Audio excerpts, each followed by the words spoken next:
So, hi everyone, and welcome to this Linnean Society lunchtime lecture. We're delighted that you're here today and coming along to this lecture. We've got the talk from Simon, and then we're going to be followed by a Q&A after that. So, if you've got any questions during the talk, just pop them into the Q&A function, and we'll get to those at the end of the talk.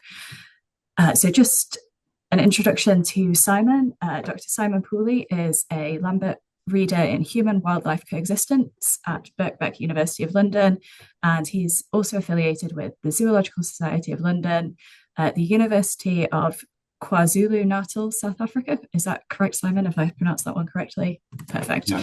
And the Coexistence Consortium India and the Centre for World Environmental History at the University of Sussex.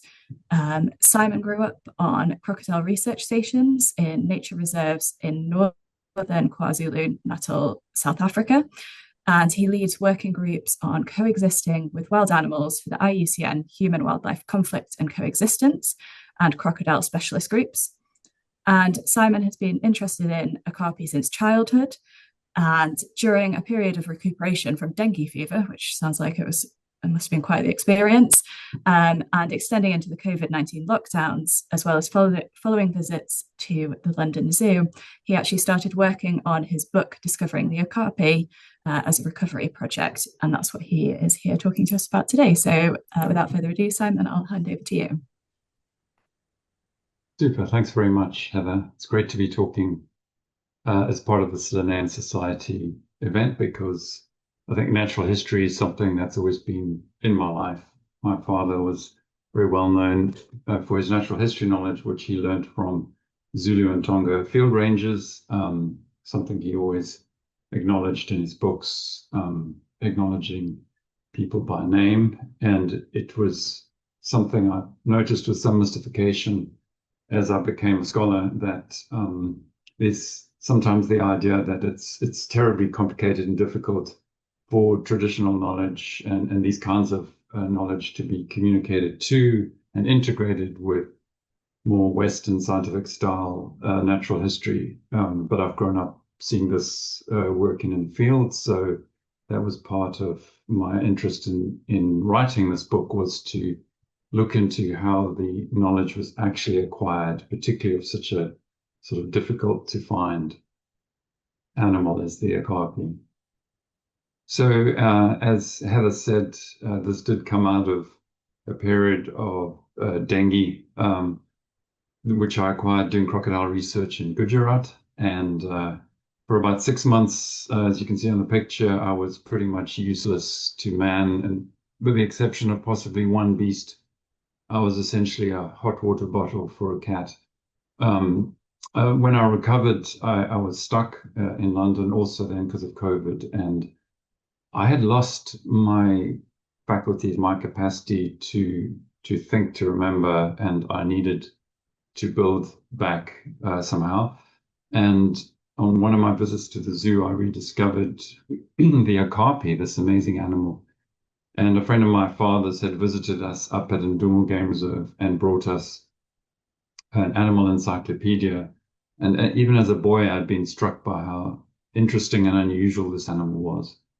So I started trying to find out a bit more. And Anne Silf at the ZSL library told me that, in fact, the ZSL had a terribly long history with okapi. The first remains had been sent back there from Uganda, as was, and then I realized that, of course, live okapi had arrived there and then died and followed the usual procedure and ended up in the Natural History Museum.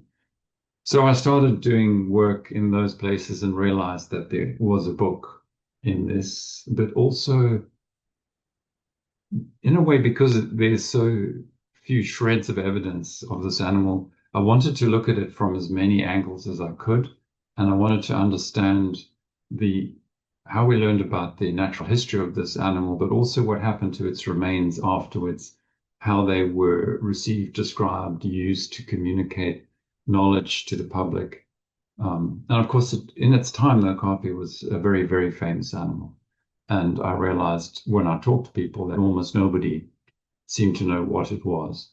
So there were lots of reasons, and I cover a lot of angles on the Okapi in the book, which I can't get to all of those now. So I've shaped the material somewhat with the Linnean society in mind.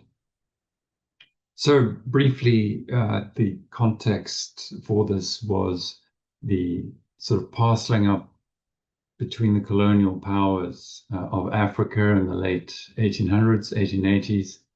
And again, I say quite a bit about the importance of the colonial history in the book, but I'll be brief here. Essentially, one of the missing bits that no one really wanted at this late stage was the Congo rainforest region. It was unknown, unexplored, a place that Europeans went to die. And so until Stanley made his famous journey and navigated the Congo all the way to the coast, it was really not on the map of desirables amongst the European powers. King Leopold of the Belgians, second monarch of this new nation, newly created, rather small, rather poor, was shopping for a colony because he wanted, he wanted the wealth that he thought would come with that. And when the British didn't show much interest in Stanley's proposals for them to get involved, after all, they were involved in rather a lot of other places, as you can see on this map. Leopold recruited Stanley to go and sort of open up the Congo. The whole thing was a fraud. He set up a front company which pretended it was some kind of philanthropic mission. It wasn't. It was plunder, straightforward. And essentially, he established this vast territory to extract as much as he could by any means, and is famously revealed by Joseph Conrad and Heart of Darkness. Those means were pretty awful for the people living there. And Conrad, bear in mind, was still in the ivory phase. Things got much worse when it was rubber. But this is the kind of colonial context in which the Okapi was found, and it was Belgian territory, not British territory. And so Stanley made two big trips along the Congo. In the second one, he was on a relief mission to save one of General China Gordon's lieutenants, one of his regional governors. Gordon had been caught in Khartoum and was killed by the Mahdi, the forces, essentially freedom forces, I suppose, trying to kick the British out of what's now South Sudan. But one of his regional governors had survived, Emin Pasha, he was called, and Stanley went off to find him. And on one of his trips, he encountered Wambuti people in Buti, who were called pygmy folk in that time. And they looked at his donkey and said, "Oh, we have an animal just like that lives in the rainforest." And Stanley made this one small note in an appendix to the second volume of his account of his travels. And he said this: the Wambuti knew a donkey and called it Ati.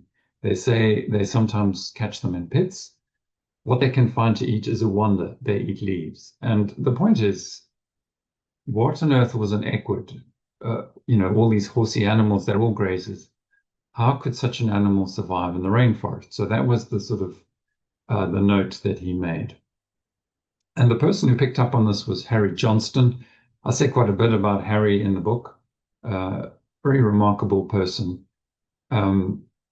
He'd become an artist. He was an artist and a linguist, and he drew animals at Cedisel Zoo, at London Zoo, as a young man, and had been spotted by Philip Sclater, and he was invited into the prosectorium where all the remains of dead animals went. And he was so talented that many of the scientists asked him to illustrate their papers, and he learned a lot of anatomy doing this. So through his art, he became a scientist in a way. And so he went on to have a long career with the Foreign Office, running various African colonial territories, what's now Malawi. He went to Kilimanjaro. He actually met Stanley on the Congo. So when and he'd become quite well known as a collector, a natural history collector and illustrator, and sent lots of remains back to London Zoo and the Natural History Museum, and in fact was given the silver medal by ZSL. And towards the end of his career, he decided not to work in Africa anymore because of his fevers. I sympathize. But when he read this note by Stanley, he thought this could be sensational. And so he managed to get himself a job in Uganda Protectorate, which is neighboring Belgian Congo, and decided to go and look for this rainforest equid. And one of the reasons he was doing this was also as a teenager, he'd read this book by Goss, The Romance of Natural History, which was an account of all the exciting new finds that were coming into European natural history museums during the colonial period. And he had a chapter which was more or less cryptozoology, where he speculated on what further amazing animals may be found. And he focused on the Congo Basin rainforests as a very likely place to find exciting new animals. And he also talked about rumors of the unicorn, and he thought that there might actually be such a thing. And this is where it might be. So this sort of chimed in Harry's brain, and he thought, right, I definitely need to follow this up.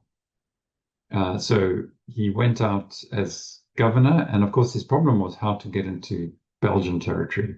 And serendipitously for him, and terrible luck for the Mbuti people. So Mbuti people are part of this group that at this time were called so-called pygmy people, being small of stature. There are complications around definitions of pygmies and the use of the term, which I unpack properly in the book. But essentially, they were much sought after, almost as much sought after as some of these rare, super rare new mammal finds and animal finds. Carl Hagenbeck famously had ethnographic and zoological exhibitions together. And a German entrepreneur had decided he was going to exhibit some pygmy people at the Paris Expo 1900. And so he arrived in Belgian territory and told the authorities he'd come to collect some pygmy people to take back, and they forbade this to their credit. So he kidnapped a group of Mbuti and made a dash for the coast. So the Belgians got hold of Harry at Entebbe in Uganda and said, please, can you apprehend this man? Which he did. So he rescued this group of Mbuti, and they came to live behind his house in Entebbe until such time as he could arrange to get them back to their home in the Ituri forest, which is just across the border, across the Sindiki River in northeastern Democratic Republic of Congo, as now is then Belgian territory. So they confirmed to him that yes, indeed, there was such an animal, a sort of horsey thing. And according to Harry, they pointed at zebras and said it's got stripes like a zebra. So he was intrigued, and he was wondering whether this was some potentially archaic horse-like or zebra-like animal. And he managed to organize an expedition to the Ruwenzori, and then he went to Mbeni in Belgian territory. And the Belgian officers said, oh, sure, yeah, we know about this animal, though they had not seen one alive or entire. They'd only seen the skins or the meat that people brought in, the Africans working there brought in from the forest.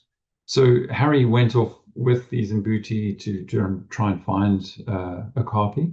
They actually showed him the hoof prints, but he didn't believe them because he was looking for a horse. And horses has got one toe, and Okapi have two. So although they actually showed him the hoof prints, he disbelieved them, even though, of course, he was only there in the first place because the Mbuti had told Stanley and then him about the existence of the Okapi. So there's this sort of constant theme of people um, learning things from Africans and then disbelieving them, and then, of course, not regarding them as any kind of knowledge until they'd confirmed it themselves. So a lot of the initial parts of the book, I'm also thinking about how natural history knowledge is made and how which knowledge is used and then filtered out. Um, so he didn't manage to see an okapi. So in the end, he managed to buy a pair of bandoliers made from the stripy bits of okapi skin from a soldier and sent it off to Philip Sclater in London, who showed it at a Zoological Society meeting in late 1900. So that's the first time it shows up. Also, the first time the word is used, because Harry said that people called this animal an okapi. And at this point, they thought it was a new equid, and it was described as a new equid to be confirmed. Um, and those original bandoliers are still in the Natural History Museum. That's my photo with permission of those. And they are, in fact, the type specimen. So I was also intrigued about an animal that had an African genus name, Okapia, and which also the type specimen or syntypes, because there's two, are actually a pair of bandoliers clearly made by African people. You can see the tassely bits, there's holes in the other end so you can tie the tassels up. So it's intriguing that you would sort of screen out the indigenous knowledge and contributions. And yet, so self-evidently, these are made by African hands. So, and this is another reason I was interested in the okapi as emblematic of this kind of knowledge-making process.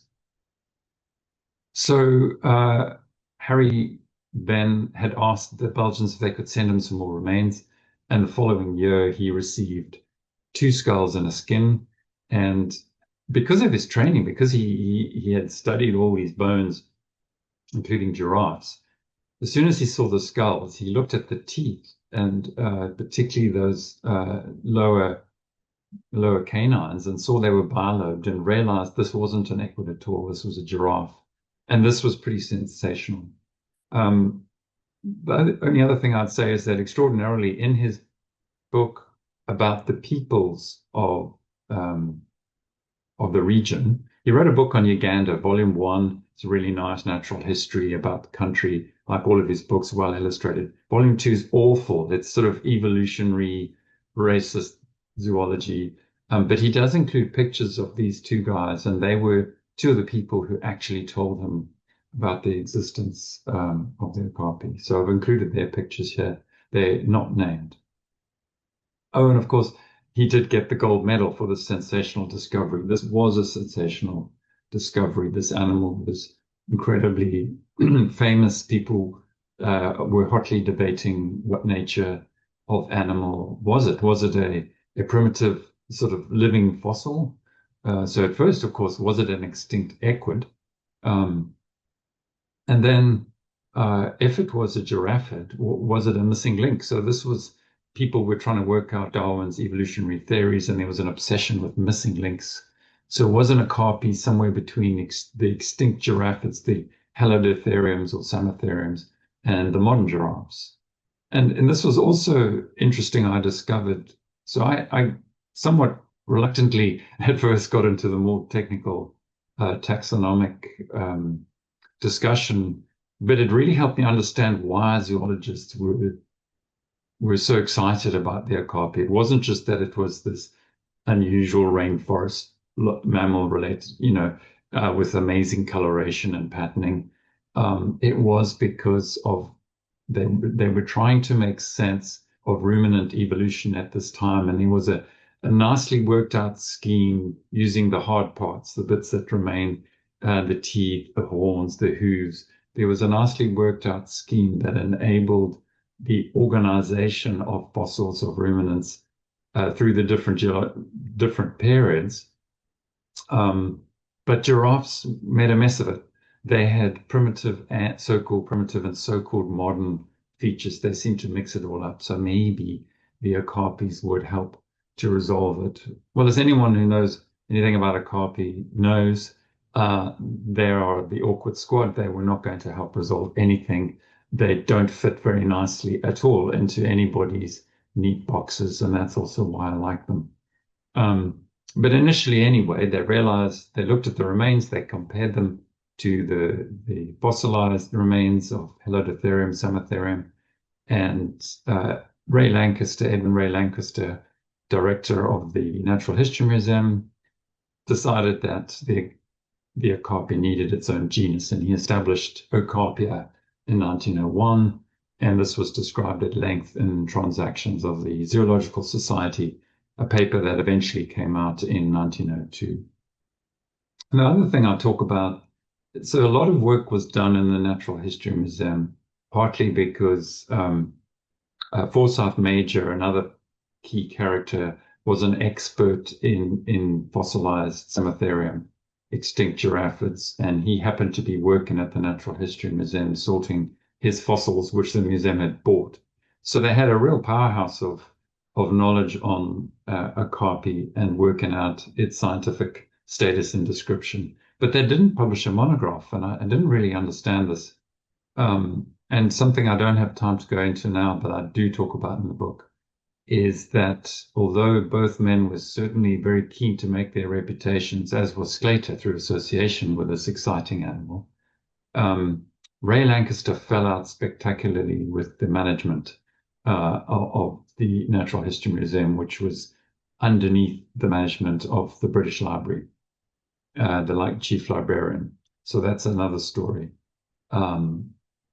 And although Forsyth Major was signed up by the Belgians to write the book, he never quite got around to it. And in the end, it was Jules Fripont, a Belgian, who wrote the first big book. But in this first moment of excitement, everyone wanted to be associated with the Okapi. And the other problem with Okapi is, as I said, they're the awkward squad to describe. They don't, for example, follow typical ruminant sexual dimorphism. Assumptions were made early on which were wrong. The first taxidermized remains from Johnston's remains shown there on the top right, Okapia johnstoni sclata, was misidentified as a male. They also didn't realize that females are larger than males. They are giraffids, but where male and female giraffes have horns, female okapis don't, or don't have visible ones. These ossicones. Okapis the striping is unique to them, and it's even on each leg. It's unique. The skull dimensions are amazingly variable. So perhaps we could forgive them, but they ended up naming 3 Okapi. So Lancaster definitely wanted to get in on it, so he came up with Okapia ericksoni, named after the Belgian who sent the remains to Harry. Another story I unfurled because there were lots of, as soon as it was famous, lots of people were claiming to have discovered it. And then Forsyth Major himself described Okapia librecti, partly because he was embarrassed that all the remains had ended up in London and all the articles and main papers had been published in British journals, even though it was discovered in Belgian territory and he was supposed to be working for the Belgians. So he named this after a very important Belgian official who was in charge of dispersing natural history materials from the Congo Basin. But it was kind of too little too late. But it took at least a decade to try and sort out how many species there really were. So the first phase was to get more evidence. As we all know, the value of natural history collections is you need lots and lots of remains of the same species before you can tell whether the differences you're seeing are due to age or gender, or, what level of variation you're looking at. Is it species level or not? And part of my story is revealing who actually found them. So these are the famous 4 collecting dust at the moment in a secret storage of the Natural History Museum. And I can't tell you where it is, or I'd have to be hunted down. But these are the first 4 taxidermized that were exhibited to great public acclaim in the Natural History Museum in the early 1900s. And of course, they're known by the Europeans who donated them. So we have the Powell Cotton Mount donated by Percy. Boyd Alexander did an expedition with another British officer, Gosling. There's the Alexander Gosling Mount. Harry Johnston's is on the far right, second from right, was donated by the famous taxidermist Roland Ward. So really, something I talk about elsewhere is the individual, unpacking the individual stories of who actually acquired the mount. So Percy was a famous hunter. He learned a lot about Okapi from these Mbuti guides, but he never managed to get anywhere near Okapi. So he hired Aguki, and Aguki was the man who got his Okapi that's taxidermized. Aguki also got the very early remains sent to Basel by Swiss J.J. David, who was claimed as the first person to send back remains, but actually he'd also hired Aguki. There was the famous American Natural History Museum and New York Zoological Society expedition sent by Lang. There was Jose Lopes, who I'll talk about in a minute, who actually acquired an Okapi for Alexander. The Lang expedition, their very famous, beautiful big male is still exhibited in the American Museum of Natural History in New York, actually acquired by this man, Abawe. And the first two German taxidermized Okapi, this one from the Frankfurt Museum acquired and donated by Hermann Schubertz, and was actually acquired by Mingi. So Schubertz, like all the rest, had tried for years to, well, and not in his case, the others had tried for years. Lang had tried for between 1909 to 1915, he'd been trying to get one. Schubertz, also tried to hunt one down like Powell Cotton, and eventually hired Mingi, who told him he was not allowed to accompany him because although white men could track down stupid animals like forest buffalo and elephant, they would never get anywhere near an Okapi with its excellent hearing. So in the book, there's two sort of phases. I describe a lot of the early expeditions. First to collect just remains, and the Alexander Gosling one I mentioned.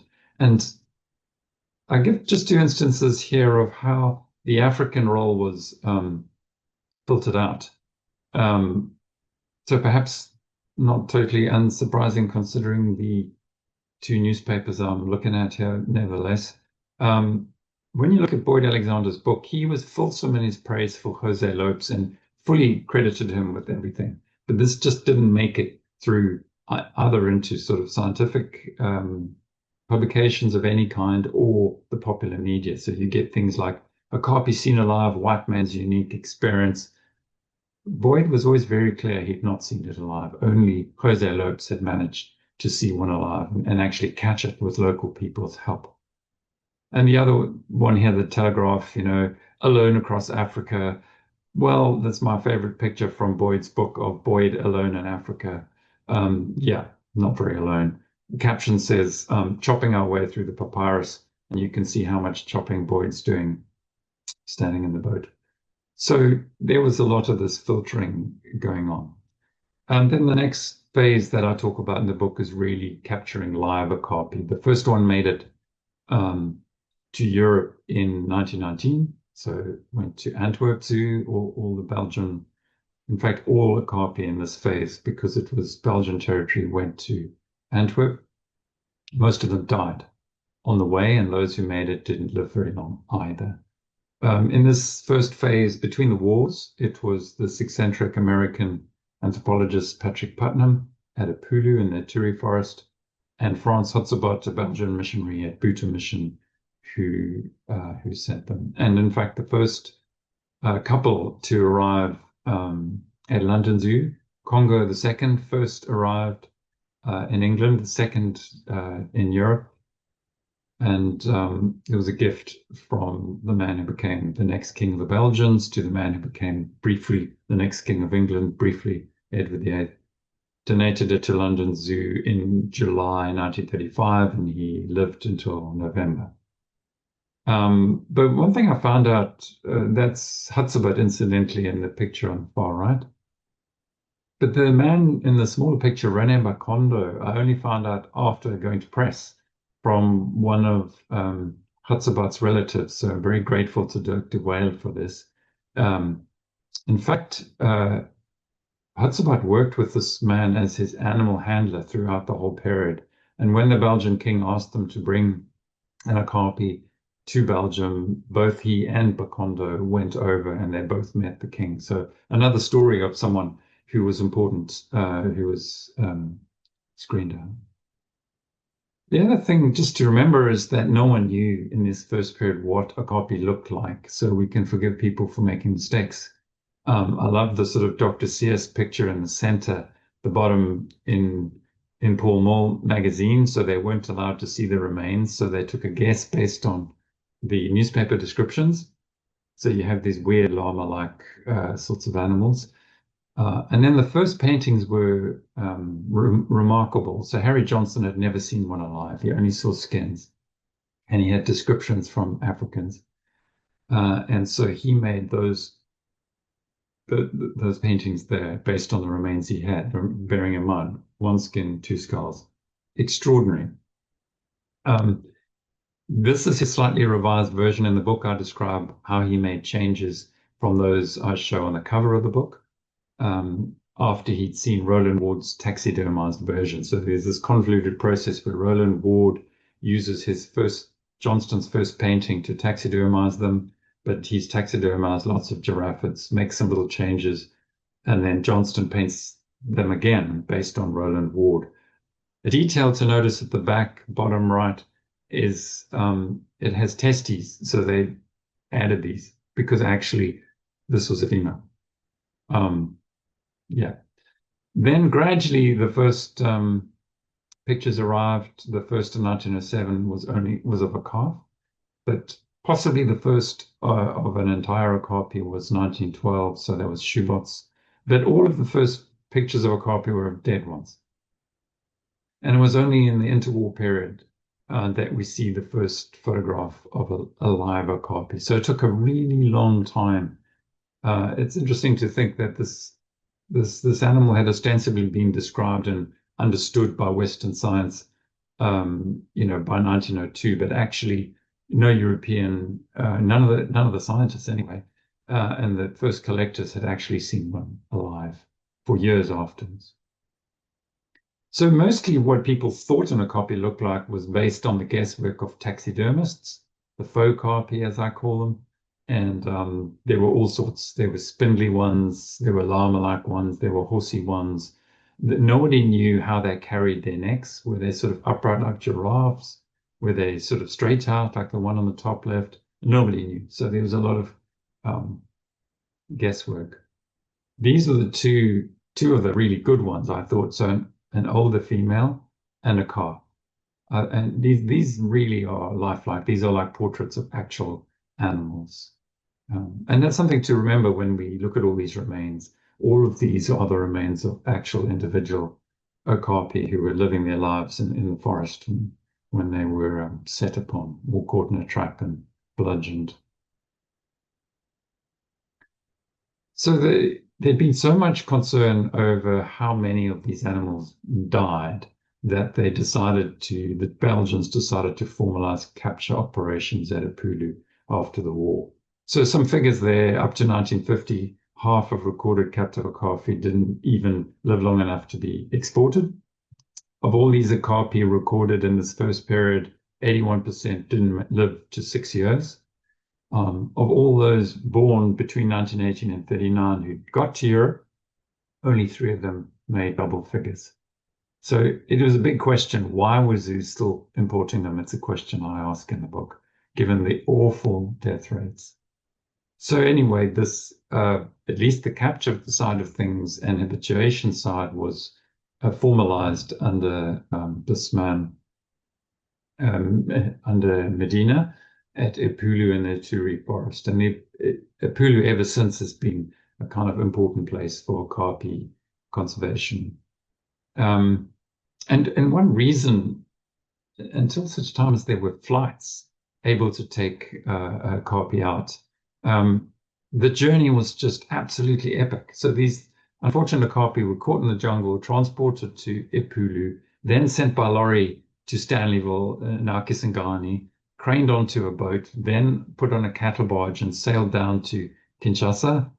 They, at this point, were about 1,000 kilometers away from their home territory. They'd crossed different savanna regions. There were tsetse flies.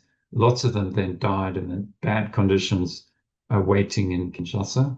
They were then sent by rail to Matadi and then around the rapids, and then they were shipped down to Boma at the coast, and then they had another 5 days by ship to Antwerp. So 52 days in all.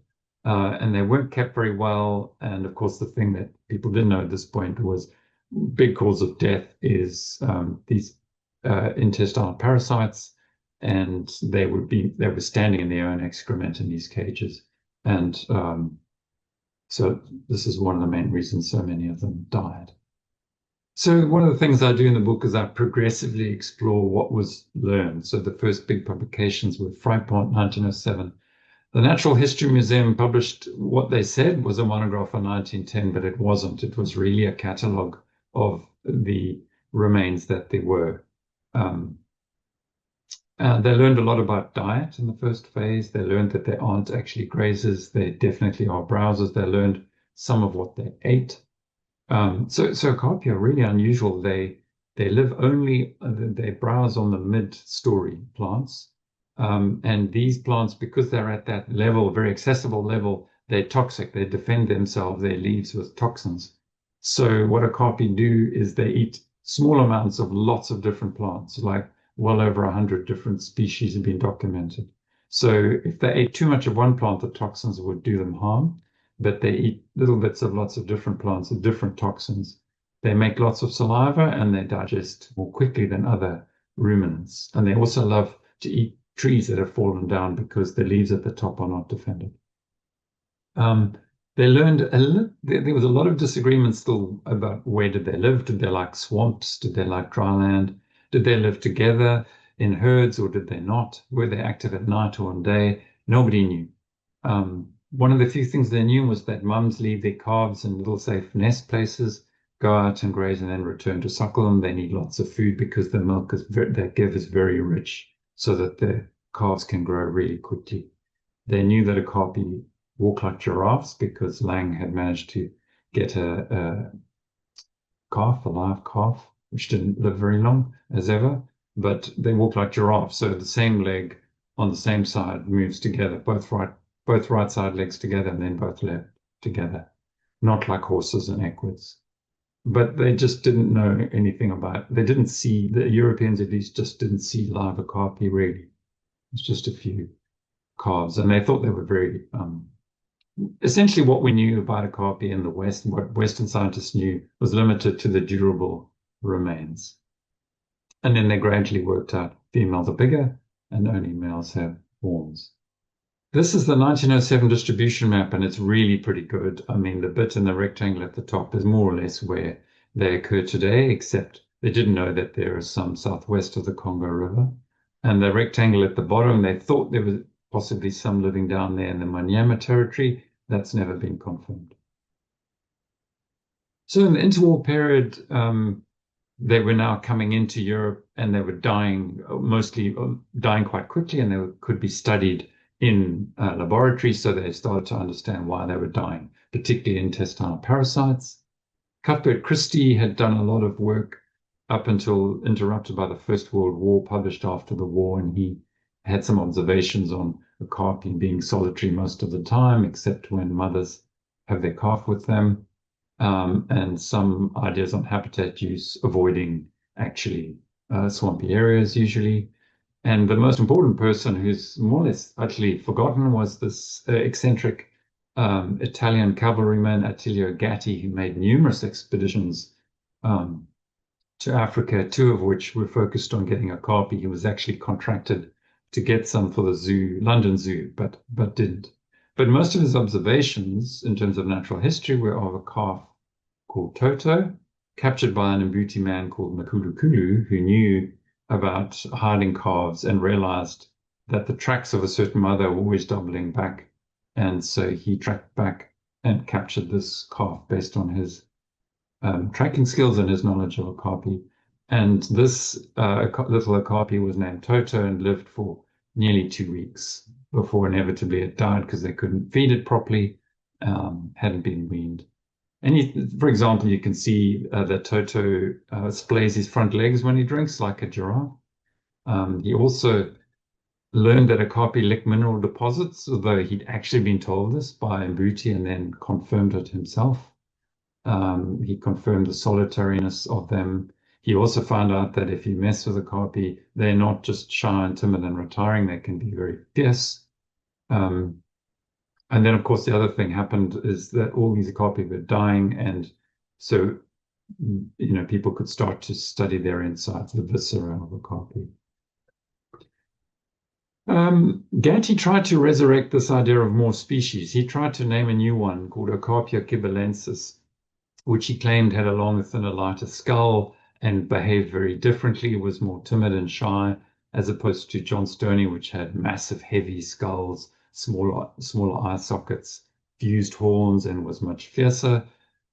This was not accepted by the scientists at the Natural History Museum, also based on the intelligence from their from Lancaster's attempts to create species that unfortunately, they're a copy of very variable. Their skulls are really variable.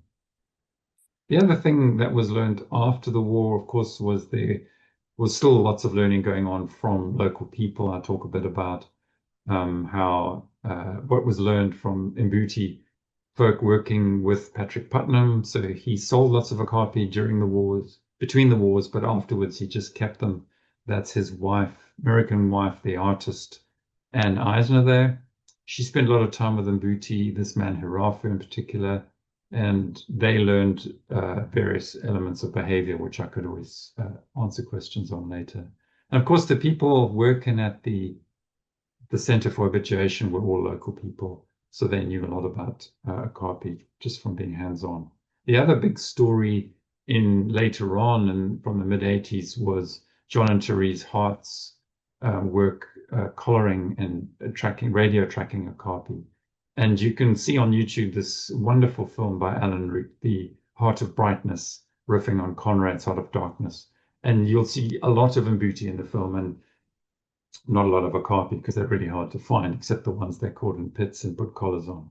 But a lot of knowledge was learned also from the Mbuti, and this is nicely documented in the film. So in the post-war period, they learned a lot more about diseases and treatment. They were desperate to breed them, and they learned that okapi have very long gestation periods. There's no breeding season, actually, so that's useful for conservation. There's no point having closed seasons. The problem they had was a lot of the mothers had been hand-reared and didn't know how to bring up their own. Lots of calves died. They started a stud book to try and keep track of all this breeding program in 1947. And Agatha Gezen at Antwerp Zoo, very remarkable person, was put in charge of this. And she reviewed the science and published a book of what was known in German in 1959, really nice book. And then I trace in my book the next big series of reviews, the great Frankfurt Zoo man, Zimmek, and then others, George Rabb, the Americans, Lindsay Green and Bennett, zoo folk as well, and then John Hart, who I've mentioned, based on their tracking studies. So I track the development of the knowledge, changes, and new things. So there are still new things being learned all the time. So infrasound was only discovered. They use infrasound, makes sense for a rainforest species where you can't see.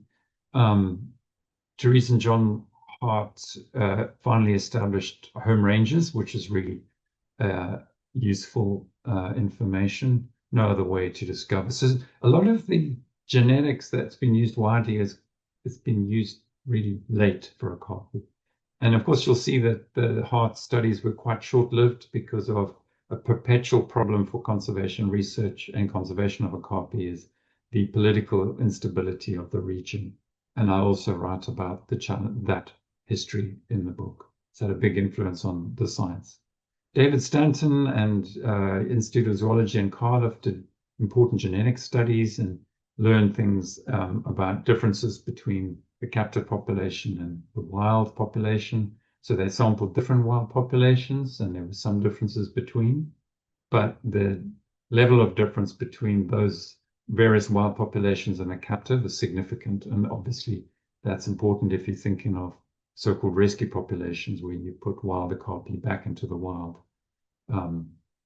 But still, we didn't know a lot about wild okapi. So very briefly, where are we with this? We can learn a lot about animals in captivity, but there are limitations to what we can say about the wild animal based on this. But I do think, and I recommend in the book, more interchange between keepers who know a lot about the animals they work with and people trying to understand animals like okapi. And there's a whole debate about how different captive animals are. This idea of freedom that Heidegger talks about, that actually wild animals live quite prescribed lives also in terms of territories and habits and so forth. But he still thought we should learn about the habits and try and replicate this in zoos.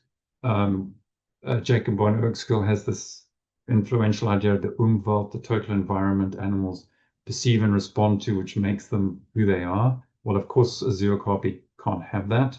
And I noticed, looking at the old pictures and going around zoos in Europe myself, most okapis look like they're being kept in a paddock like a zebra. So, how much can we learn, and how much can they be okapis in these environments? So if you look at the size of the territories shown in the text bottom left, you'll see that even somewhere like Whipsnade, a bigger zoo, it's very difficult to know how the okapi are going to move around from studying them in captivity. Recommended enclosures for zoos are really quite small. They're rainforest animals, so that's me. I need to finish. So really, I'm not going to, for this talk, get into the conservation, but this is what we know about where okapi are now. If you look at the inset map, the dark patches, so the dotted rectangle is the big map. The dark patches are the known extent of okapi habitat. So there's the big patch northeast of the Congo River and northeastern Democratic Republic of Congo. And then there's that more recently discovered small patch in the red rectangle southwest of the river, and a new national park was created for that. But the most famous national park created for okapi was the Reserve de Faune et Okapi, excuse my pronunciation, Okapi Wildlife Reserve, based on the Ituri forest. And my book focuses a bit more in terms of interviews with local people working there and information on what Mbuti think about conservation. So this was established in 1992, World Heritage Park in 96, but it's had awful instability. Rebels killed all of the okapi kept at Pooley in 2012. They've never been kept there again. They tried to do a big survey to establish the real status of okapi, but it was very difficult, again, because it was dangerous. Probably the biggest survey done was completed, and it was in 2013. Okapi were formally reclassified as not vulnerable but endangered, and the first management plan, bearing in mind discovered in 1902, was published in 2015. They're supposed to update it 10 years on, but I don't think that's really going to be possible given the state of things. I mean, there are currently 70 gold mines inside the park. If you want to understand what's going on in this region, watch the documentary Virunga. Though they did this year list okapi on CITES Appendix 1 because of worries about trade of the skins and the fat and other valued parts. Yeah, so I won't say much more. The Okapi Conservation Project, icon top left, WCS, were the only NGOs still active by the time I was finishing my book because of the dangerousness, and I'm not sure what's happened to WCS after USAID has withdrawn all funding. Of course, they all work with the National Congolese Conservation Authority, whose badge has the okapi on it. It is the national animal. And of course, this all happens in the rainforests. And another history I tell is the history of the rainforests in the book. So Okapi conservation really has to happen in the DRC, but there is work ex situ, so zoos. And I would argue that their work is really to tell people clearly how extraordinary these animals are. That is, and ideally to support conservation in the field as far as possible, and when research is possible, to fund that, not really to focus on, there's no harm in trying to breed Okapi, but 70 years on, there's still not enough to make a viable population. And on that table, if you look at birth dates and death dates, it's a long and sorry story of short lives. And the other point to finish off is I think natural history collections are really important. There's vast amounts of Okapi materials all hidden in drawers and not available, which could be out there making Okapi more visible. So those ones in Basel, and we can tell more interesting stories. And I've named, who actually found them and where were they found. Those stories are available now through my book. And at the Natural History Museum, they have a library archive open day, and that's exactly what we did with the great team, with Catherine Rukunu team.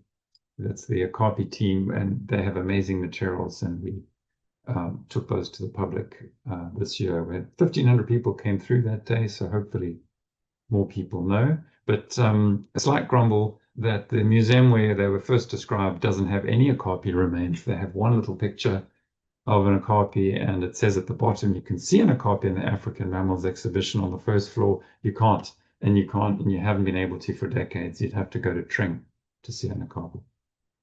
So I'd conclude now just by saying we're still discovering the Okapi, and I use this picture here because it was the first picture of an Okapi captured on camera trap, and that was only in 2008. And once again, it's hard to see. There's lots to learn, and I will leave it there.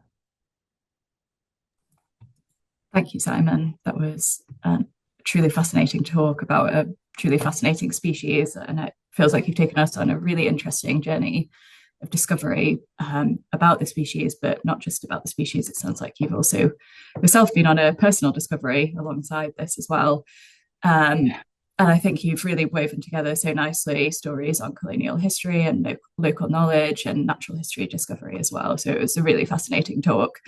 We'll open the floor up for questions now. So if you have a question, please pop those into the Q&A. And just whilst people are doing that, I will just take a moment to ask a question myself. That I felt like throughout your talk, I found there were so many surprising components. Almost every slide, there was another layer of surprise. And I was just curious to understand from your perspective, what was one of the most surprising things that you found through this process of writing the book and researching for the book? Wow. So as you said, there's just so many things. I had no idea, for example, that the taxonomy of the giraffids was such a mess. I just thought that all these animals have been described. They've been known for a long time. It turns out, actually, when my book went to press, it was the giraffe. It was regarded as one species with 9 subspecies, and annoyingly, just subsequently, and just in fact, August last year, they've decided there are actually 4 species of giraffe with loads of subspecies. So, we're learning all the time. This knowledge is unfolding, and I believe that there's probably still going to be suggestions about perhaps subspecies of Okapi at some point. Thanks, Simon. I think that's the nice thing about this story, that it's not just a journey of discovery from the very start. It kind of follows throughout, I think, a journey of discovery as we continue to go and understand the species. I'm just going to go to the Q&A now. So we've got a question in there about somebody asking that whether they've understood correctly that your book also examines the enduring biases that continue to influence conservation efforts today. And they would love to hear a few examples of these and or what lessons they offer and how we can approach conservation now or in the context of Okapi more broadly. Wow, fantastic question. Yeah. So one of the things I talk about a lot and really didn't talk about today is this kind of association of the Okapi with the Mbuti. I sort of mentioned it with this idea of pygmy peoples. And it's tangled up with the story of evolution and ideas about so-called primitive people, and that becomes unfashionable. Then there's hunter-gatherers, and then that becomes slightly suspect as a category. And then we have indigenous people, and indigenous ideas about indigeneity, we all know, are very important and influential in conservation now. But there's still this sort of idea that the Mbuti, these pygmy folk, were they're the first people and they live light on the earth, and they and their Okapi and the rainforest are these unchanging from the dawn of history. And in fact, they all have histories and there's been lots of change. And I talk about the changing rainforest with climate and human influences. But the main thing I talk about here in the context of the question, I suppose, is the Mbuti and other pygmy groups, the Efi, there are many, have had very deep and long relations with so-called Bantu and Nilotic peoples who came down in the Iron Age, African Iron Age, and have been interacting for an awfully long time. But for conservationists, it's much more convenient to say, oh, the Mbuti are the original people. They should have, if anyone, access to the forests, the protected areas, and not those Bantu farmers. They're destructive. There's too many of them. And that's just unhelpful and wrong. It causes trouble between those Bantu people and Mbuti and Efi and others, for one thing. It ignores very deep traditions of those African peoples in the forests, and it's politically expedient but questionable. For the longest time, West African countries didn't like the idea of indigenous people. They just said these are local people with particular deep relationships with the forest, different kinds of people. It is complicated because the politics are that often Mbuti have been and others have been persecuted sort of minorities. But I think it's unhelpful for conservationists to be playing this card of the sort of earth unchanging forest and the primitive unchanging Okapi. I mean, give Okapi a break, you know, they're actually more intelligent than you think. And of course, these people should be part of, the only way this is going to work is if all the people living there can feel part of this in some way. So that's a very short account of something I talk about quite a bit. That's fantastic. I think there's a question here that I think is quite important to answer as well, especially in relation to your parts of the talk and parts of the book that go into the kind of colonial history surrounding this. But the question specifically is asking whether the locals themselves actually discovered the Okapi. And I think that's an important one that we touch upon. So one of the main points I'll make is that obviously it was only a discovery for Westerners. So of course, locals had known about Okapi. They lived in the forest with them. They had stories about them. They knew some things about their habits, not everything by any means, because Okapi are really elusive, even for people living there. Another curious thing I noticed was that so Westerners had this idea that figurative art is more civilized, like higher order. And so they thought that people like the Mangbetu, who actually made pictures of animals, were sort of higher artistically. But a lot of indigenous people didn't draw pictures. They didn't make like, this is an Okapi pictures, because they knew what they looked like. But they collected the skins were collected as objects of power because they were associated with these animals as important, powerful animals. So there's an amount more ethnography actually in the book. But yes, of course, this was only a discovery for Westerns. This was not news to the Okapi. Their discovery was the donkey that Stanley was riding. This was new. This was interesting, and I like the story because it's probably a wild ass, and wild ass are super endangered, and no one really knows. So the descendants of donkeys, but of course people haven't been very interested in them because they sort of poor people's beasts of labor. Lots of stuff about horses, not so much about the poor old wild ass. Nice association between Okapi and wild ass, I think. Thanks, Simon. That was really interesting. There's a couple of questions that I'm going to just weave together about the conservation side. So there's a question about the conservation groups that are doing the most suitable programs to help save them into the future. I know you mentioned that when you finished writing the book that there was only really one left within the region because of the turbulent times, obviously, that the area is experiencing. And there's another question about trying to re-establish the Okapi population in Western Uganda, and thoughts around that, and believe there's evidence that they used to kind of occur in that area as well. So if I could tie those two together. Wow, okay. I'll try and be brief. So the Okapi Conservation Project was set up by John Lucas and the Ruffs, Carl Ruff, Rosemary Ruff. Rosemary Ruff is extraordinarily still out there. John Ruff still campaigning, and they really are, in terms of NGOs, struggling along in terms of funding, but they're still out there and they're actively involved, and they do a lot of important community work. So all kinds of community-oriented work, but the Okapi is front and center of what they do. So they're important, I think, to support, and their staff are mainly almost exclusively Congolese. So if you want to help Okapi and donate to Okapi conservation, consider them, I'd say.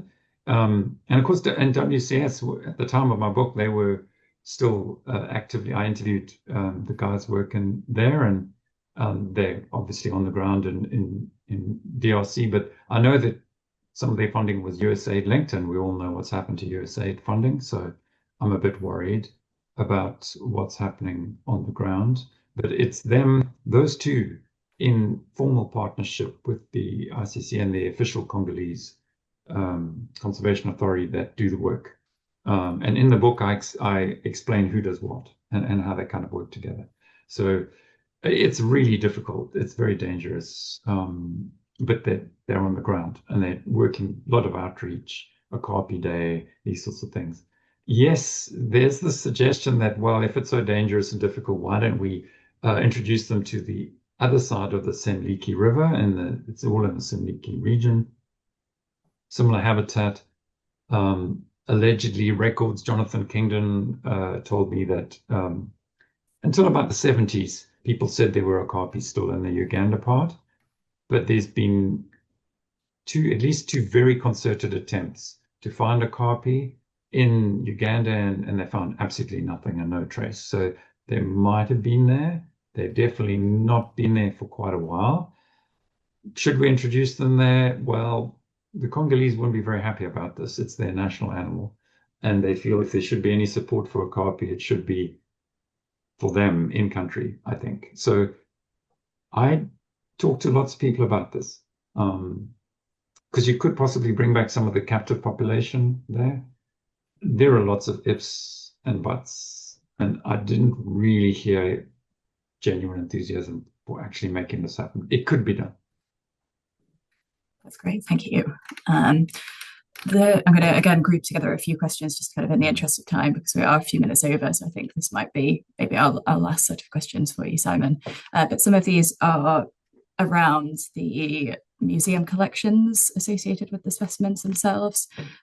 So there was a question asking about why none of the 4 Okapi specimens that the Natural History Museum have are actually on display. You mentioned about those being in one of the secret locations of the Natural History Museum collections.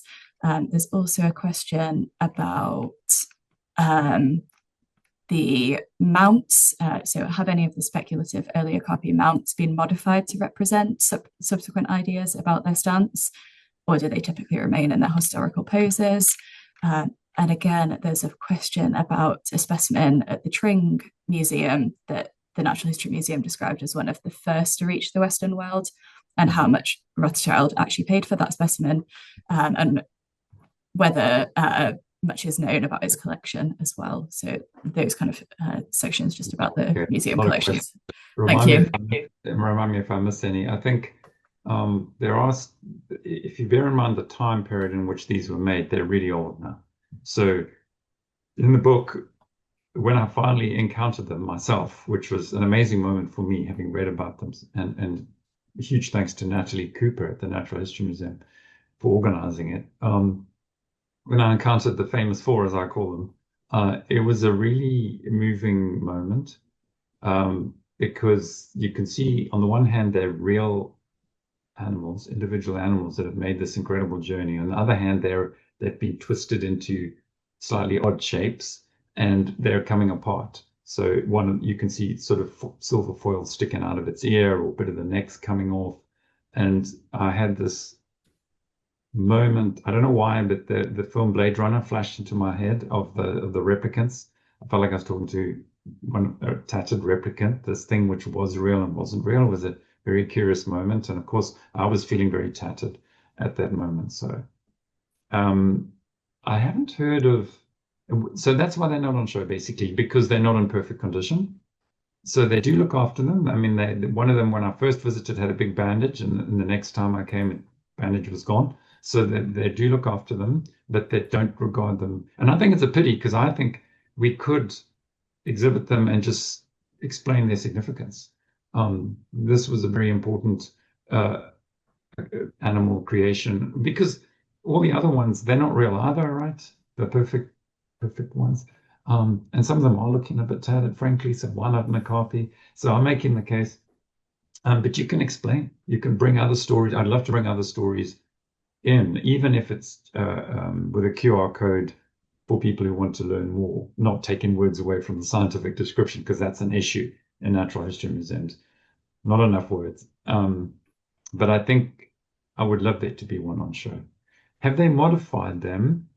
I don't know, but that would be very interesting because one of the things they often did was they added the male parts. So when you skin an okapi, the soft you often would cut. It would be ambiguous. You'd cut round there, and any sort of soft parts are going to not survive anyway. So it was ambiguous often. Were these males or were they females? And initially, I don't know why, but a lot of the time they seem to think they were males, so they just added the missing parts, which actually weren't missing. So I wondered whether a few of those added parts were then removed. I don't know, but not that I'm aware of. I mean, the Natural History Museum, the trouble is you can't get parts from the wild. You can only get them if they die in a zoo. And Mbuti, in fact, a male that I met at London Zoo, thanks to the keepers, died, but his remains, there's no longer that automatic thing that I think the Natural History Museum gets first dibs. That's changed. So they could have gotten a fresh okapi to taxidermize and mount, but they didn't. And I don't think they have taxiderms anymore, actually, at the museum. I mean, there are professional people who do this, but it could be done. And there was one more part of it. What was the last part? The final one was about the specimen at Tring specifically, and Rothschild. Yeah. I tried to find out, and it was illegal during that period without permission from the Belgians to get one. So the Rothschild one was one of those that fell off a lorry, and he presumably paid rather a lot of money for it, but provenance is unknown officially. Well, of course it was known, but it wasn't declared. So that Tring one fell off the back of a lorry is the short answer. I do in the book, by the way, talk about how expensive they were. They were regarded as the most expensive technically in London Zoo animal, but they were also regarded at the same time as priceless because you couldn't get one unless the Belgians decided you could get one. And there was a long list of people waiting. So, yeah. Thank you, Simon. Thanks for answering those questions. And I think we've had a nice mix of conservation, discovery, history, the museum specimens themselves as well within that. So apologies if we haven't got around to your question, but unfortunately, I think we'll have to call it there just since we're already 10 minutes over. But just within the Q&A, Simon, there have been several people who have actually said that they would like the chat to be open so that they can give you a round of applause and just to say thank you for a really interesting talk. There's people on the call who are from St. Louis, Missouri, and talking about okapi at their zoo there as well. So I think there's a real love of the okapi on the call here. So thank you for sharing your story, and I'm sure you'll have many people interested in reading your book if they haven't already. So I'd just like to there's some American zoo history in there, Mr. G. the Bronx, the first Okapi, the Ringling Circus Okapi, very odd story. There's some of that in there as well. Yeah. Fantastic. But yes, thank you so much, Simon, and thank you everyone for attending. And we'll close the call there. Thank you. Thanks, Anna.